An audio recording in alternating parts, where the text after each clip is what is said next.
علامات احمق. بزرگ فرماتے ہیں یہاں پہ بیوقوف آدمی کی نشانیاں بتائی جا رہی ہیں. احمق بیوقوف کو کہتے ہیں. شیخ فرید الدین عطار رحمۃ اللہ تعالی علیہ آپ فرماتے ہیں کہ بیوقوف آدمی کی 3 علامتیں ہیں. پہلی علامت، اللہ رب العزت کی یاد سے غافل رہے گا، رب کو یاد نہیں کرے گا. نماز کا ٹائم ہے تو گھر لیٹا ہوا ہے. سمجھ آ گئی کہ نہیں یہی؟ اور فلمیں ڈرامے ان میں اس کا ذہن لگا ہوا ہوتا ہے، لیکن رب کی یاد میں ذہن نہیں لگتا. مسجد میں آنا گوارا نہیں کرے گا. اگر کبھی آئے گا بھی صحیح تو اعلان کر کے واپس چلا جائے گا. سمجھ آ گئی کہ نہیں یہی؟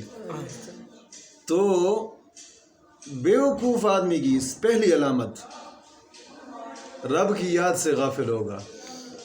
سمجھ آ گئی کہ نہیں یہی؟ اور دوسری چیز اعلان کر کے یاد، بیوقوف آدمی کی علامت ہوتی ہے ہمیشہ رب کے گھر میں نہیں آئے گا، لیکن جو رب کے گھر میں رہتے ہیں ان کے ساتھ لڑنے کی بڑی کوشش کرے گا. ایک بزرگ تھا، ایک مؤذن نے دی اذان اور بزرگ ادھر سے آیا. اس نے دیکھا اذان ہو چکی ہے، مسجد میں کوئی آدمی نہیں آیا نماز پڑھنے کے لیے. تو بزرگ آیا، اس نے کہا مؤذن سے کہ اذان دوبارہ دو. اس نے کہا بزرگ خیر ہے، ابھی اذان دی ہے میں نے. اس نے کہا نماز ہی نہیں ہے، دوبارہ اذان دو. مؤذن نے اذان دوبارہ دی. ایک دو آتا نظر آ رہا تھا. بزرگ نے کہا دوبارہ اذان دو. اس نے پھر اذان دی نا تیسری مرتبہ. لوگ محلے کے جہاں گھروں میں بیٹھے تھے وہیں سے اٹھ کر ڈنڈا اٹھا کر آ گئے. مؤذن سے کہنے لگے شرم نہیں آتی تجھے؟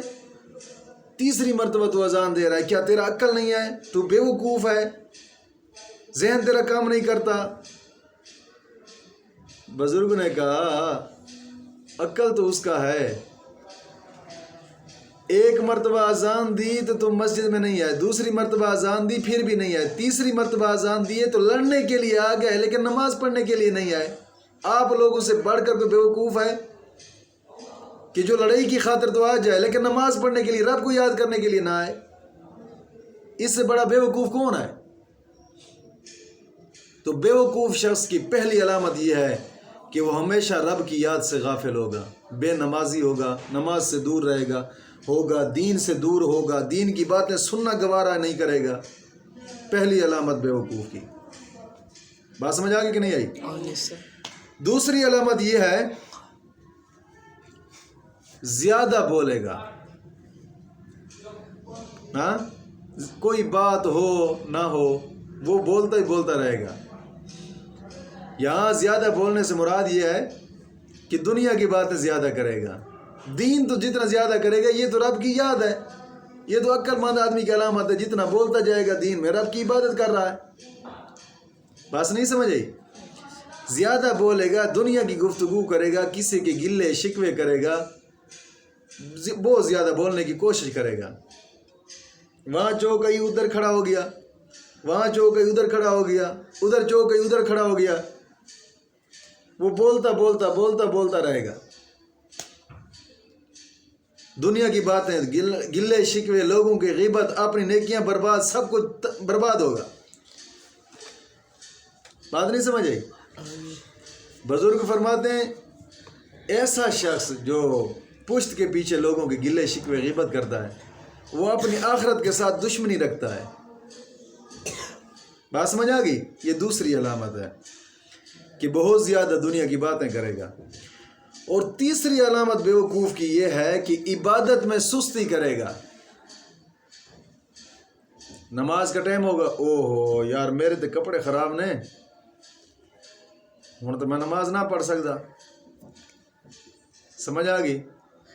اور بیوقوفا میلے میں جانے کے لیے تو کپڑے نئے پہن سکتا ہے، رب کے گھر میں آنے کے لیے کپڑے نہیں پہن سکتا۔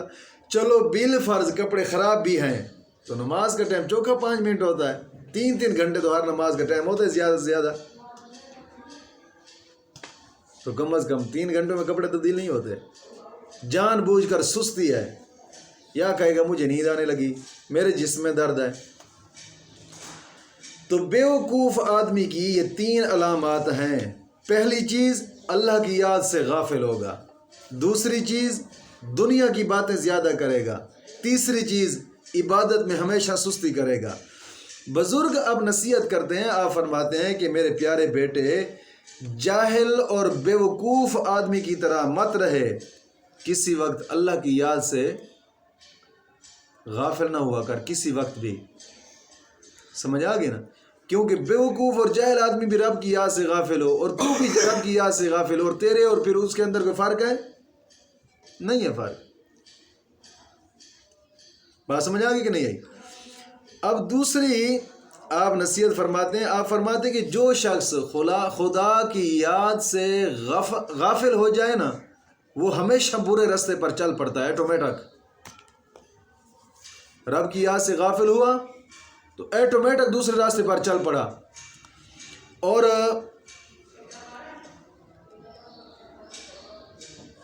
پھر فرماتے ہیں، آپ تیسری نصیحت فرماتے ہیں کہ رب تعالیٰ کے فیصلہ جو ہوتا ہے اس میں کبھی چوں چرا نہ کر، کبھی چوں چرا نہ کر رب کے فیصلے میں، اور اپنی آخرت کا خیال کر۔ یہ نہ ہو کہ ہاں زندگی میں نے تو یہ دین سنا نہیں ہے، میں نے تو یہ پڑھا نہیں، تو بڑا محدث آ گیا ہے۔ سمجھ آ گئی کہ نہیں آئی؟ ایک پروفیسر تھا، مجھے کہتا میں بہت زیادہ علم والا ہوں،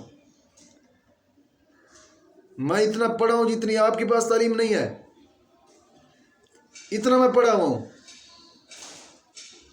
کنز الدقائق کی کتاب میں نے اٹھائی، کھولی، اس کے آگے میں نے کہا یہاں سے پڑھیں ذرا، پڑھ کر ترجمہ کر کے دکھا، وہاں ہی ہوا نکل گئی۔